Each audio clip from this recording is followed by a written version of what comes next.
মার্কিন যুক্তরাষ্ট্র সম্প্রতি বাংলাদেশ সহ ৭৫টি দেশে ইমিগ্রান্ট ভিসা প্রক্রিয়া সাময়িকভাবে স্থগিত করেছে। এই সিদ্ধান্ত কার্যকর হবে ২১শে জানুয়ারি ২০২৬ থেকে। কিন্তু প্রশ্ন হলো, হঠাৎ কেন এমন সিদ্ধান্ত? কারা এতে প্রভাবিত হবেন? স্টুডেন্ট বা ট্যুরিস্ট ভিসার কী হবে? চলুন সহজভাবে পুরো বিষয়টা বুঝে নেওয়া যাক। প্রথমেই কারণের কথায় আসি।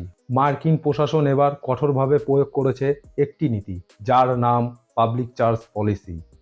এই নীতির মূল উদ্দেশ্য হলো, যারা ভবিষ্যতে যুক্তরাষ্ট্রে গিয়ে সরকারি সহায়তা বা কল্যাণমূলক সুবিধার উপর নির্ভরশীল হতে পারেন, তাদের ইমিগ্রান্ট ভিসা না দেওয়া। অর্থাৎ, যদি কোনো আবেদনকারীর আর্থিক অবস্থা, চাকরি, আয়ের উৎস বা স্পন্সর দুর্বল মনে হয়, তাহলে তাকে সম্ভাব্য পাবলিক চার্জ হিসেবে বিবেচনা করা হতে পারে।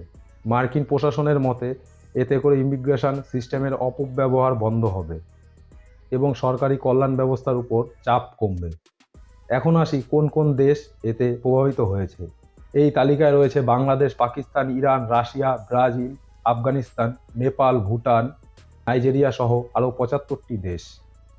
যদিও পুরো তালিকা প্রকাশ করা হয়নি, তবে এগুলোই সবচেয়ে বেশি আলোচনায় থাকা দেশ। এখন সবচেয়ে গুরুত্বপূর্ণ প্রশ্ন, এই নিষেধাজ্ঞা কি সবার জন্য? উত্তর হলো না। এই সিদ্ধান্ত শুধুমাত্র ইমিগ্রান্ট ভিসার ক্ষেত্রে প্রযোজ্য, যেমন permanent residence, green card, family বা স্পাউস ইমিগ্রেশন। কিন্তু নন ইমিগ্রান্ট ভিসা এতে অন্তর্ভুক্ত নয়। অর্থাৎ student visa, tourist visa, business বা স্বল্পমেয়াদী ভিসা, এই সব কিছু আগের মতোই চালু থাকবে। সবশেষে বলি, এই স্থগিতাদেশ স্থায়ী নয়, এটি সাময়িক। মার্কিন সরকার এখন পুরো অভিবাসন প্রক্রিয়া পুনর্মূল্যায়ন করছে। তবে যারা ইমিগ্রান্ট ভিসার প্রস্তুতি নিচ্ছেন, তাদের জন্য এটি অবশ্যই একটি গুরুত্বপূর্ণ সতর্ক সংকেত। আপনার মতামত কি? এই সিদ্ধান্ত কি ন্যায্য নাকি কঠোর?